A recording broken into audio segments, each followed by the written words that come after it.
갈매기의 꿈이라는 책이 베스트셀러가 된 적이 있었습니다. 이 책에서 가장 유명한 구절 중에 하나가 가장 높이 나는 새가 가장 멀리 본다 라는 말이 있습니다. 이 책의 주인공인 이 갈매기 조나단 리빙스턴은 이 친구 갈매기들이 부둣가에서 떨어진 그 음식 부스러기들을 주워 먹고 있을 때 이 조나단은 더 높이 더 빨리 날아오르는 비행 연습을 하게 됩니다. 그리고 갈매기로서의 그 한계를 돌파하게 됩니다. 그런데 친구들은 이러한 조나단을 비웃습니다. 갈매기가 그렇게 높이 날아서 무엇 하냐는 겁니다. 그리고 자기 공동체로부터 불명예스럽다는 이유로 이 조나단을 내쫓게 됩니다. 그러나 조나단은 이렇게 날아오르는 일을 계속해서 정진해 나아갑니다. 그리고 이렇게 나는 일을 싫어했던 다른 동료 갈매기들과는 달리 더 높이 오르기를 훈련하고 또 훈련해서 결국은 자신이 속해 있던 세계를 넘어서 초월의 세계를 경험하게 됩니다. 갈매기 조나단은 자신의 꿈인 가장 높이 나는 새가 되기 위해서 끊임없이 노력하였습니다. 그리고 마침내 정상에 올라서 가장 넓은 세계를 보게 되었습니다. 오늘 우리들에게도 이 조나단의 이야기는 어떤 영적인 동기를 부여해주고 우리가 영적인 삶을 살아야 하는 그 이유를 우리에게 말해주고 있습니다. 여러분, 때로 우리는 우리가 살아가는 이 인생이 어떻게 살아야 될지 알지 못해 답답할 때가 있습니다. 내 인생, 남아있는 인생을 어떻게 하나님과 동행하며 살아야 될지 알지 못할 때가 있습니다. 근데 그때마다 우리가 할 수 있는 유일한 길은 바로 정상에 오르는 일입니다. 산 아래에 있으면 세상을 넓게 볼 수 없습니다. 그저 자기 눈앞에 있는 그 작은 시야만 우리가 볼 뿐입니다. 그러나 힘들고 어렵더라도 산 꼭대기에 올라가면 모든 것을 넓게 볼 수 있습니다. 우리 인생의 문제를, 우리 자녀들의 미래의 문제를 알고 싶다면, 그래서 넓은 우리의 인생을 보고 싶다면 반드시 산 정상에 올라가야 하는 것입니다. 그 길이 비록 어렵고 힘들다 하더라도 우리 주님이 함께 하시기 때문에 우리가 영적 훈련을 계속해서 해나간다면 우리는 마침내 이 갈매기 조나단과 같이 산 꼭대기에 올라서 그 정상에서 넓게 볼 수가 있습니다. 오늘 본문에 나오는 말씀은 주님께서 3명의 제자를 데리고 변화산에 오르신 내용입니다. 이 변화산은 오랫동안 오랜 그 교회의 정통에 의하면 다볼산이라고 알려져 있습니다. 이 다볼산은 해발 약 588m 정도의 높이를 가진 산입니다. 그리고 성경에 나오는 이 다볼산에 관한 기사를 보면 기원전 1200년경에 선지자 드보라와 바락이 이 야빈 왕이 이끄는 가나안 군대를 물리친 그런 곳으로 알려져 있습니다. 또한 사사 기드온이 미디안 사람들과 싸워서 바로 이긴 곳이 바로 이 다볼산입니다.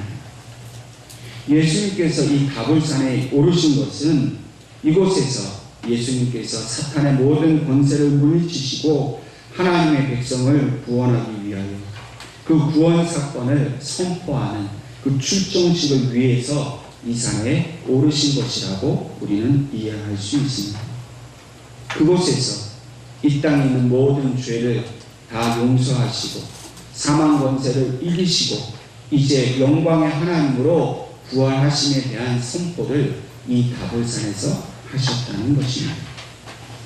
그런데 특별히 주님께서 이 다볼산에 오르실 때에 제자들을 데리고 오르셨습니다. 그 중에서 베드로와 야고보와 요한 이 3사람만을 데리고 올라가신 이유가 무엇이었을까요? 오늘 본문 말씀 1절을 보면 엿새 후에 라는 말로 시작하고 있습니다.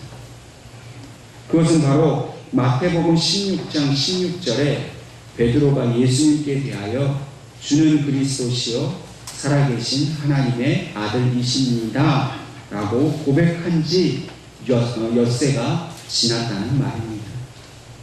그런데 이 변화산 사건은 앞선 마태복음 16장의 베드로의 고백 사건과 또 계속해서 나오는 예수님께서 이제 고난받으셔야 하는 순환에 대한 예고의 말씀, 또 그 이후에 일어날 그 모든 일에 대한 말씀과 연관되어져서 이어지는 그런 말씀인 것입니다.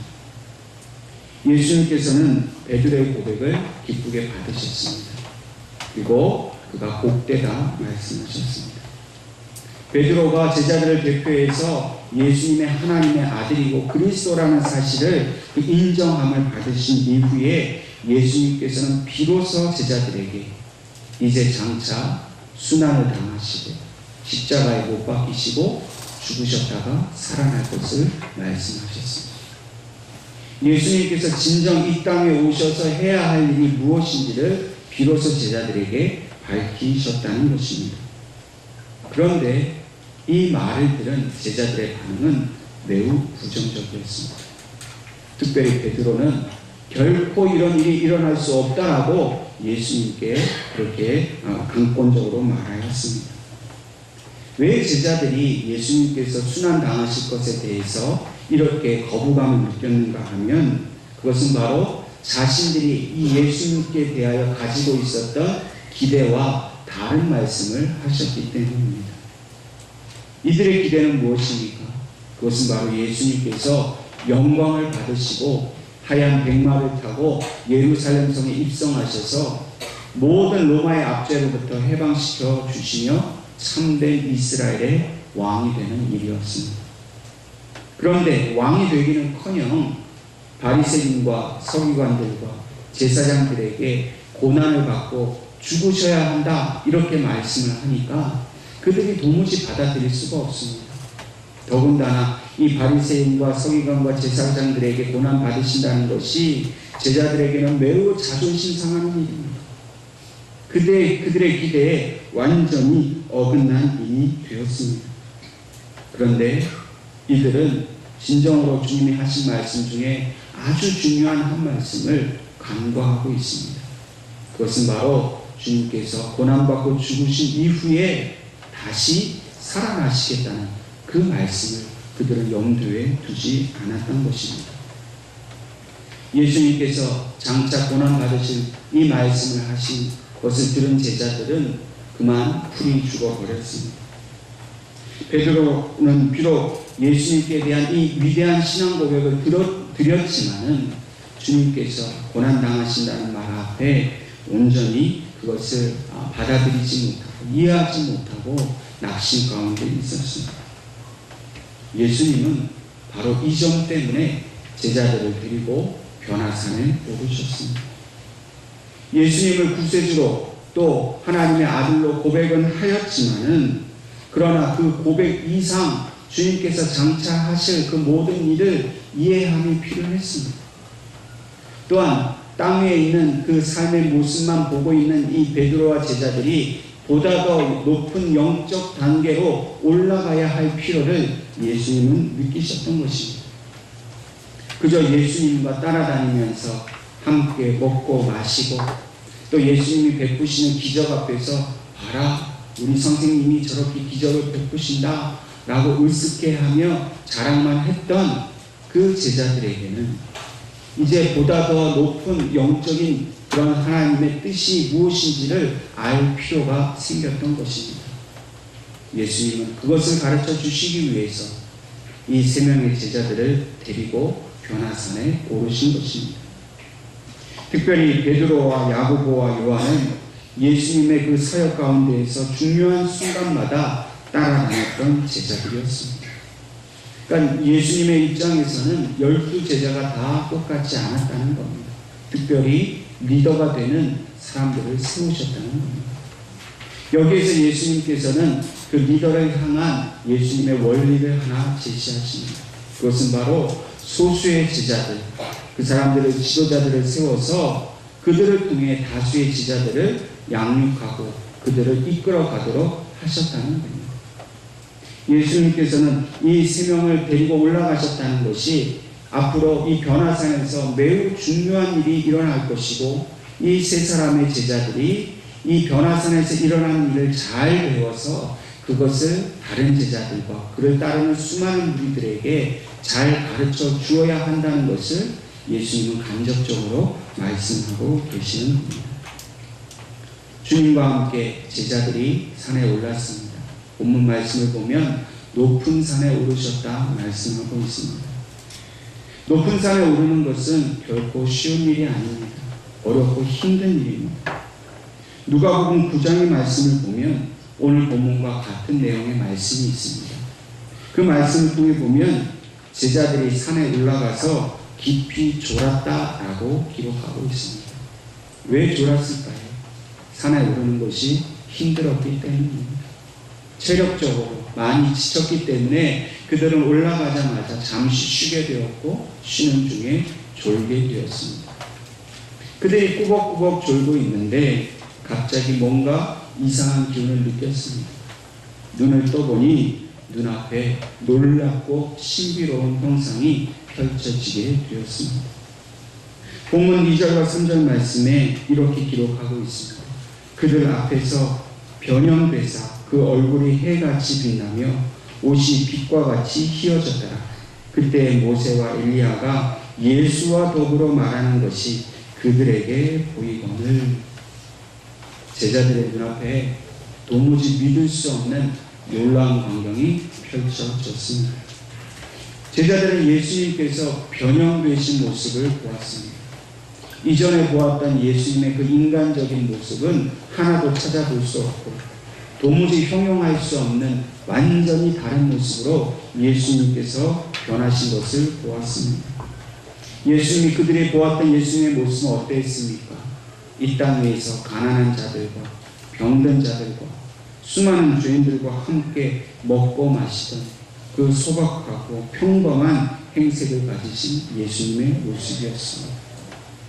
그래서 그렇게 친구처럼 친근했던 예수님의 모습이 이제는 말로 설명할 수 없는 그런 놀라운 모습으로 바뀌게 된 것을 제자들이 본 것입니다. 본문 말씀에서 변형되었다 하는 이 변형이라는 말의 헬라 원어는 메테모르포테라는 말입니다. 이 말은 변화라는 이 메테라는 말과 또 본질이라는 모르테라는 말의 합성어입니다. 다시 말해서 그 본질이 변화되었다 하는 것이 바로 변형이라는 말입니다. 다시 말해서 예수님의 겉모습, 이 외형적인 모습이 단순히 변화되었다 이상의 말이라는 것이죠. 예수님께서 인간으로서 보여주신 그 모습이 변하여서 하나님의 모습으로 바뀌어졌다는 것을 말합니다. 다시 말해서 그들이 일찍이 한 번도 본 적이 없는 예수님의 신성, 하나님으로서의 예수님, 다시 말해 하나님의 모습을 그들이 보게 되었다는 것을 말하고 있습니다. 제자들은 예수님을 하나님의 아들로 고백하고 그 능력을 따라다니기는 했습니다. 그러나 예수님께서 하나님으로 변화된 모습은 그들은 처음 보았던 것입니다. 이 변화산에서 예수님께서는 예수님의 공생애 중에서 가장 신비로운 모습을 이 제자들에게 그 눈으로 직접 볼 수 있도록 변화되셨다는 것을 말해줍니다. 이 모습은 어떤 모습입니까? 바로 하나님의 영광이 임재한 모습입니다. 그리고 장차 예수님께서 고난을 받으시고 죽으신 이후에 부활하셔서 제자들에게 나타나실 그러한 모습이었습니다. 오늘 예수님께서는 우리 공동체 가운데 이러한 모습을 보여주기를 원하고 계십니다. 예수님께서는 로마 군인들에게 핍박을 받으시고 채찍을 맞으시고 십자가에 달려 돌아가시는 그 순환의 모습을 우리에게 보여주심으로 하나님의 사랑을 우리에게 알게 해주셨습니다. 그러나 예수님은 이 모습만 보여주신 것이 아니라 동시에 부활하셔서 영광의 하나님으로 변화되는 모습을 또한 우리가 보기를 원하십니다. 우리가 때로 고난 가운데, 우리가 힘들고 어려울 때에 기도하면 예수님께서 십자가에 달리셔서 고통스러운 모습을 우리는 그려보게 됩니다. 그래서 나를 위해서 그렇게 고난 당하여 주신 예수님의 모습 때문에 우리가 위로를 얻고 힘을 얻습니다. 그러나 그뿐으로 그칠 때가 있습니다. 우리는 예수님의 고난의 모습도 보아야 하지만 동시에 우리의 그 모든 문제와 사망과 권세를 이기시고 부활하신 영광의 모습도 바라보아야 합니다. 우리가 순환에 당하신 예수님의 모습만 보고 있으면 위로는 받을지 모르지만 승리하신 주님은 만날 수 없습니다. 고난 가운데 그저 머물러 있을 수밖에 없습니다. 그러나 부활하셔서 영광의 형체로 변형되신 모습을 우리가 그리면서 기도할 때에 우리는 새로운 영적 소망이 생기는 겁니다. 더 이상 고난에 머무르지 않고 더 이상 우리의 인생의 문제에 갇혀있지 않고 그 모든 것을 이기고 영적으로 승리한 사람이 되었다는 그 확신을 우리가 가지게 됩니다. 예수님이 제자들에게 보여주기를 원하셨던 모습은 바로 그런 모습이었습니다.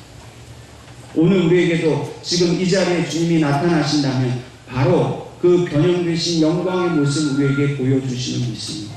우리가 그 모습을 보고 우리도 주님처럼 우리의 모든 문제와 죄와 사망의 문제를 해결하고 예수님과 같은 그 영광의 모습으로 변화될 것을 우리가 믿음으로 보기를 예수님이 원하신다는 겁니다.